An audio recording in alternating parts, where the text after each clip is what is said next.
Ridwan Kamil, pasangan Ridho insya Allah juara 1. Rapat sidang akhir masa jabatan MPR RI 2024. Dua jenazah Kali Bekasi berhasil teridentifikasi. Selamat malam pemirsa setia Berita Nasional TV. Program Berita Nasional Malam kembali menyapa Anda. Malam ini kami akan sajikan berita-berita terpanas dan terupdate dari seluruh Nusantara. Mulai dari perkembangan politik, ekonomi, hingga isu sosial yang sedang hangat diperbincangkan. Bersama saya, Ajeng Tiara.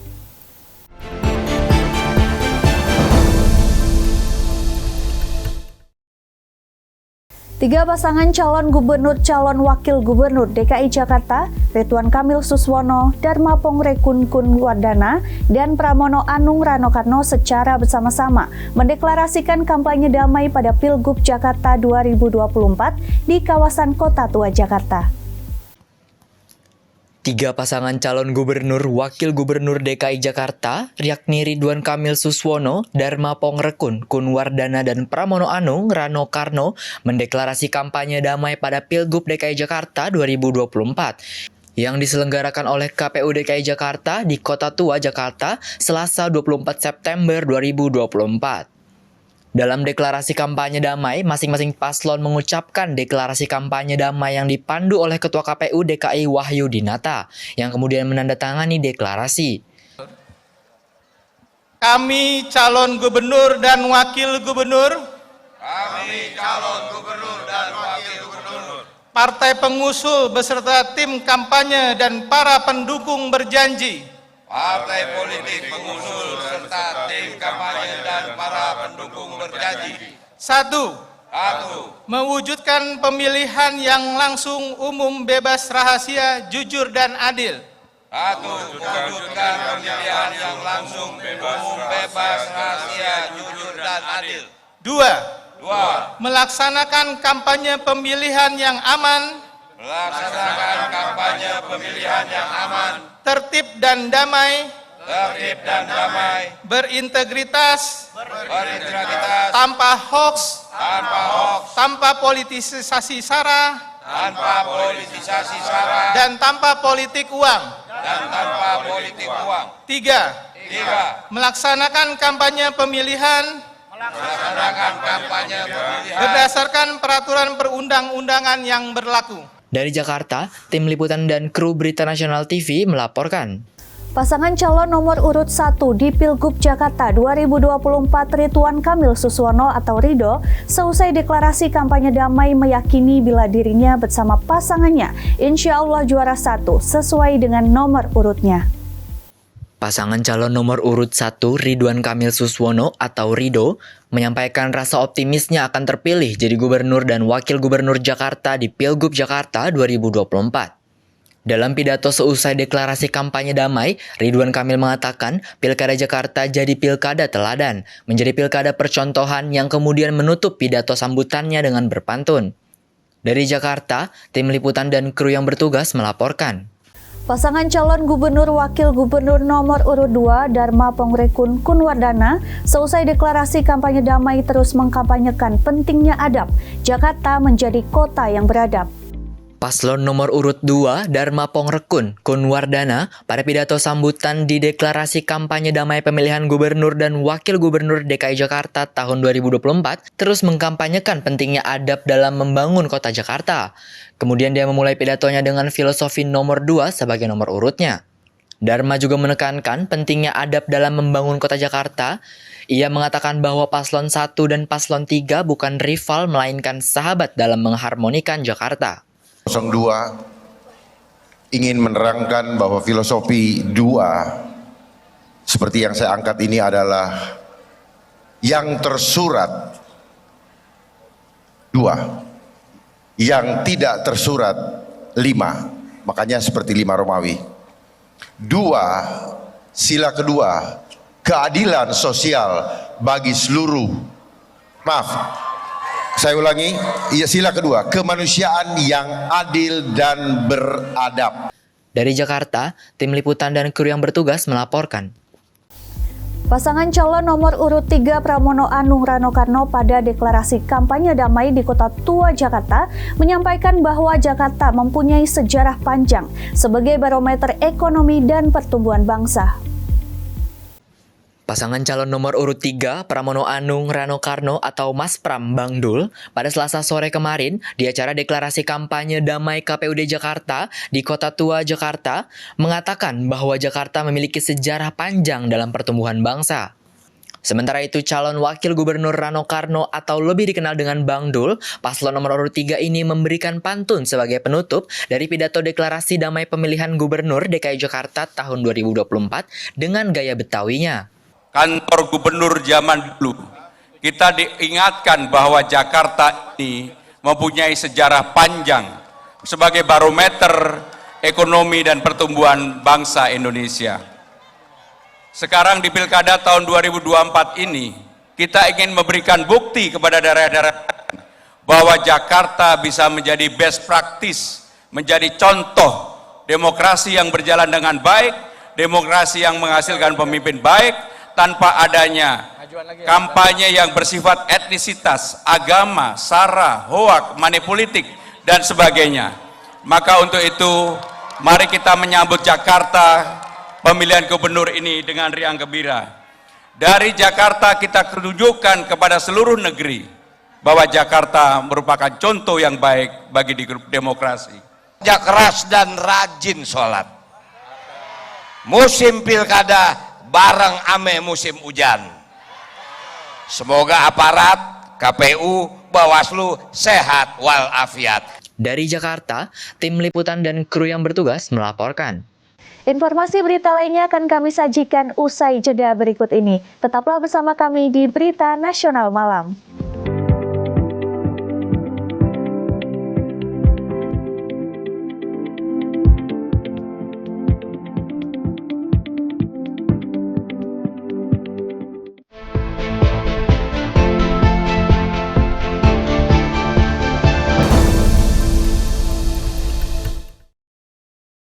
Tim forensik Rumah Sakit Polri Kramat Jati, Jakarta Timur berhasil mengidentifikasi 2 dari 7 jenazah yang ditemukan tewas di aliran Kali Bekasi, Jawa Barat. Sementara 5 jenazah lainnya masih dilakukan proses identifikasi. 2 dari 7 jenazah remaja laki-laki yang ditemukan di aliran Kali Bekasi, Jawa Barat, Kota Bekasi dinyatakan teridentifikasi oleh tim forensik Rumah Sakit Polri di Kramat Jati, Jakarta Timur. Karodok Polpus Dokes Polri, Brigjen Nyoman Edi, mengatakan kedua korban teridentifikasi berdasarkan pencocokan data antemortem dari pihak keluarga korban dan postmortem dari jenazah. Jenazah pertama teridentifikasi yakni atas nama Muhammad Rizky, berusia 19 tahun, warga kampung Bojong Menteng, Kota Bekasi. Kemudian jenazah kedua laki-laki berinisial AD, berusia 16 tahun, warga Kota Bekasi, Jawa Barat. Kedua jenazah teridentifikasi melalui pencocokan data gigi, sidik jari, medis, properti yang dikenakan korban, dan barang kepemilikan. Pada hari ini, Selasa tanggal 24 September 2024, tim gabungan telah berhasil mengidentifikasi 2 jenazah, yaitu 1 jenazah nomor PM 0046 dari Sunan Romawi 2024, cocok dengan data AM nomor 001, teridentifikasi sebagai Muhammad Rizky.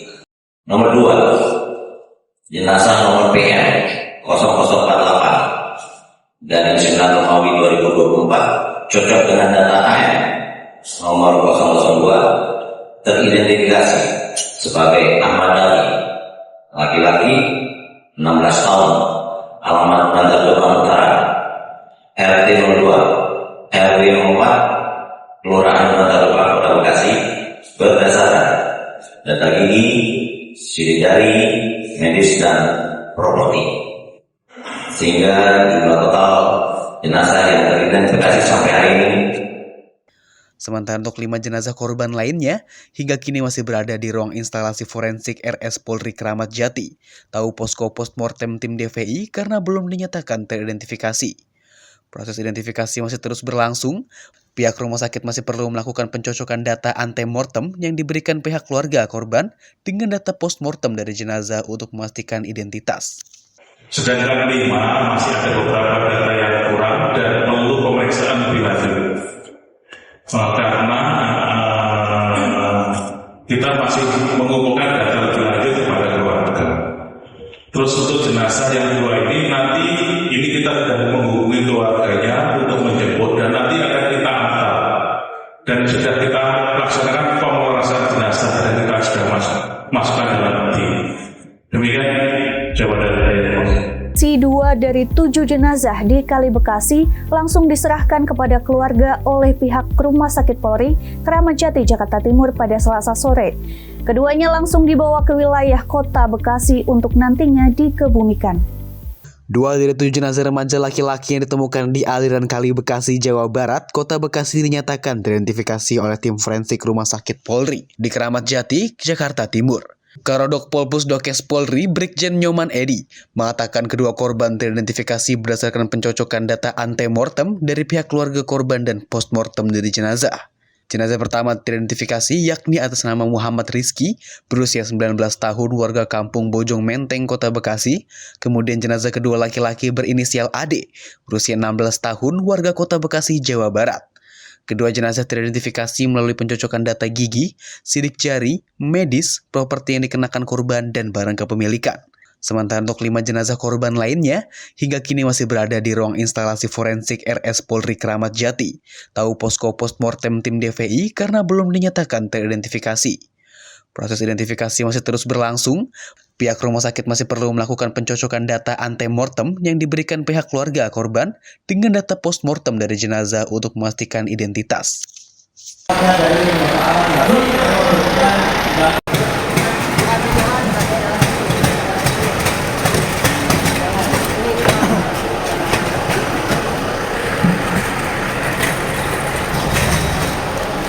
Op, mas, kameranya, nggak usah maju kameranya.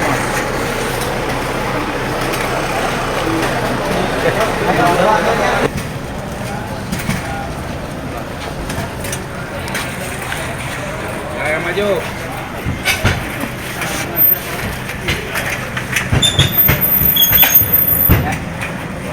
Keluarga yang mau masuk belakang, kita di depan ini. Semuanya. Sini. Boleh nggak? Boy.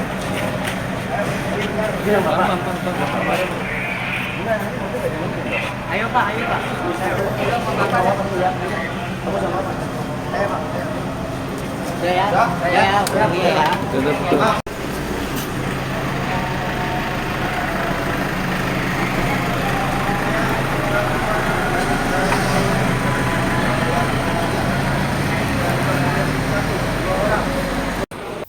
Jajaran Komisi 3 DPR RI bersama Kapolresta Bekasi mengunjungi lokasi ditemukannya 7 mayat di Kali Bekasi. Komisi 3 sangat mendukung dan mengapresiasi penyelidikan dan penyidikan kasus 7 jasad di Kali Bekasi. Jajaran Komisi 3 DPR RI didampingi Kapolresta dan masyarakat setempat mengecek lokasi ditemukannya 7 mayat di aliran Kali Bekasi, Jatirasa, Kota Bekasi, Jawa Barat. Arteria Dahlan, anggota Komisi 3 DPR RI, sangat mengapresiasi pihak kepolisian yang sangat responsif dalam menangani kasus ini. Kita Komisi 3 mendukung penuh penyelidikan dan proses penyidikan yang tengah berlangsung. Bahkan kita apresiasi Kapolda Metro langsung mengundang Propam, kemudian teman-teman Inavis dan semuanya lah terlibat ya. Sehingga mudah-mudahan dapat menjawab ya yang tidak terang-benderang. Sehingga semuanya ya bisa terselesaikan dengan begitu transparan, begitu akuntabel sesuai dengan visinya Pak Kapolri yang namanya presisi. Pada kesempatan yang sama, Kapolres Metro Bekasi Kota, Kombes Dani Hamdani memaparkan kronologi penemuan 7 jenazah laki-laki di Kali Bekasi, Jatirasa, Kota Bekasi saat bersama dengan Komisi 3. Dia menceritakan awal mula kronologi penemuan 7 jenazah laki-laki di Kali Bekasi, di Jatirasa, Kota Bekasi pada Minggu 22 September 2024. Pihaknya langsung ke lokasi untuk mengevakuasi semua korban. Rekan-rekan sudah mengetahui juga tadi kunjungan dari Komisi 3 dari pagi hingga ke siang hari ini. Dan alhamdulillah juga kami masih ada kunjungan lagi dari Kompolnas nanti sore yang melakukan kontrol pengawasan kepada kinerja kami.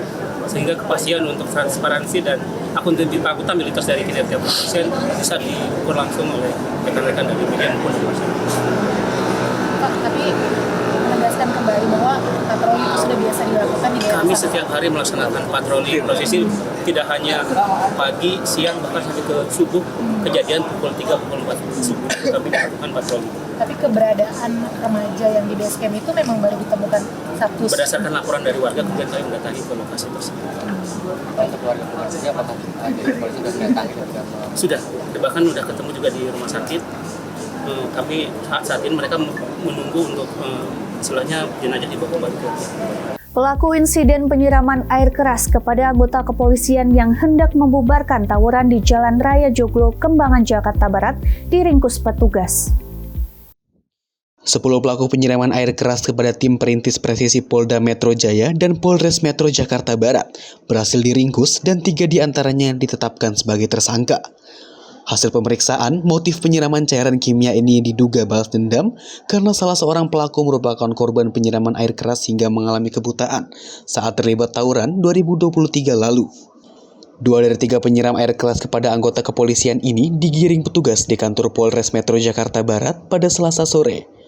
Keduanya diringkus petugas saat sedang di rumah mereka di Pesanggerahan, Jakarta Selatan, dan satunya di Kota Tangerang, bersama barang bukti setengah jerigen air keras yang disiapkan sebagai senjata untuk tawuran. Insiden penyiraman air keras ini terjadi di Jalan Raya Joglo, Kembangan, Jakarta Barat, hari Sabtu dini hari lalu.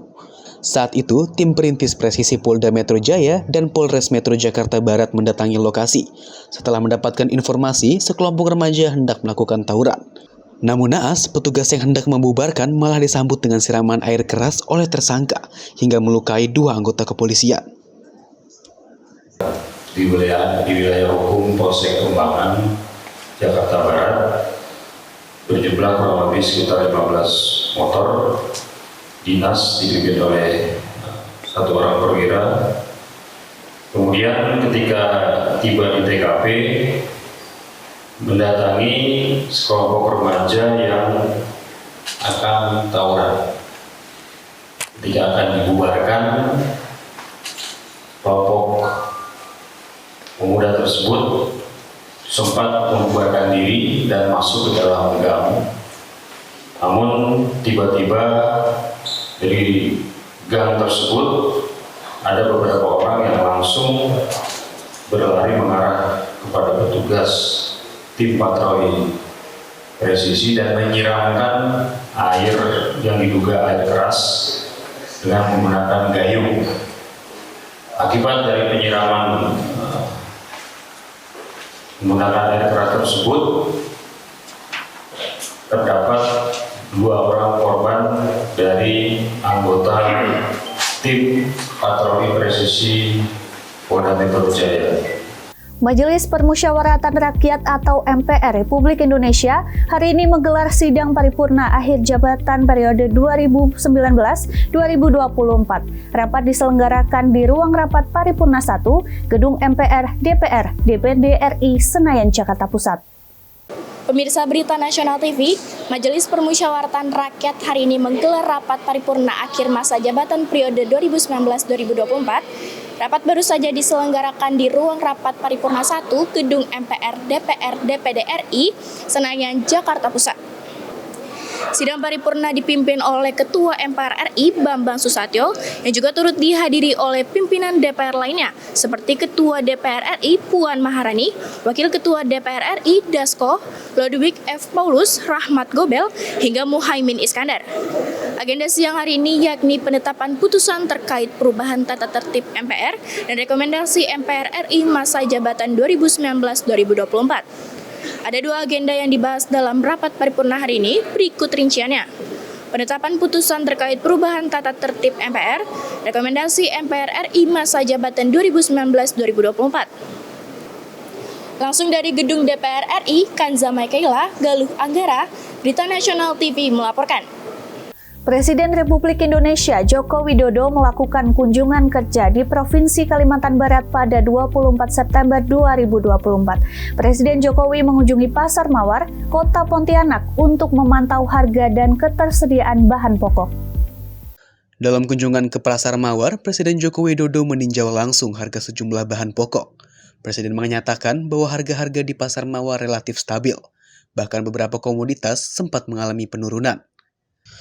Presiden juga menegaskan bahwa pemerintah akan terus memastikan ketersediaan pasokan dan kelancaran distribusi, agar harga-harga tetap stabil di seluruh pasar di Indonesia. Dalam kesempatan tersebut, Presiden Jokowi juga menyampaikan permohonan maaf kepada para masyarakat, seiring masa jabatannya yang akan segera berakhir. Ia menganggap penting untuk berpamitan secara langsung, sebagai bentuk penghormatan atas apresiasi dukungannya selama 10 tahun kepemimpinannya. Tadi ngecek di Pasar Mawar di Pontianak untuk harga-harga saya kira baik, stabil, dan justru ada barang-barang yang turun. Misalnya kayak bawang merah yang biasanya di atas 30 tadi udah turun menjadi 26.000, bawang putih juga 34.000, saya kira harganya baik. Cabai rawit 60.000 saya kira. Dibandingkan pasar-pasar lain di Jawa, saya kira hampir sama, hampir mirip. Untuk menjaga stabilitas harga seperti apa Pak ya dari pemerintah pusat Pak?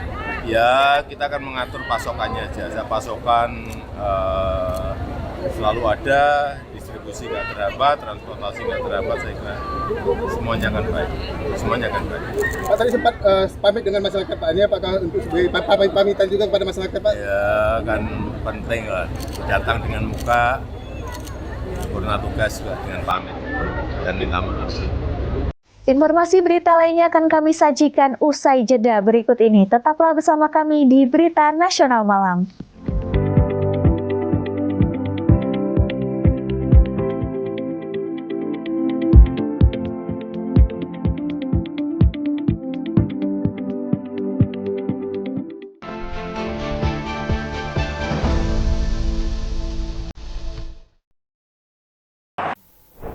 Tim Nasional Indonesia kembali akan menambah amunisi pemain naturalisasi. Sejumlah nama besar sudah dikaitkan dengan timnas jelang menghadapi babak ketiga kualifikasi Piala Dunia 2026 mendatang.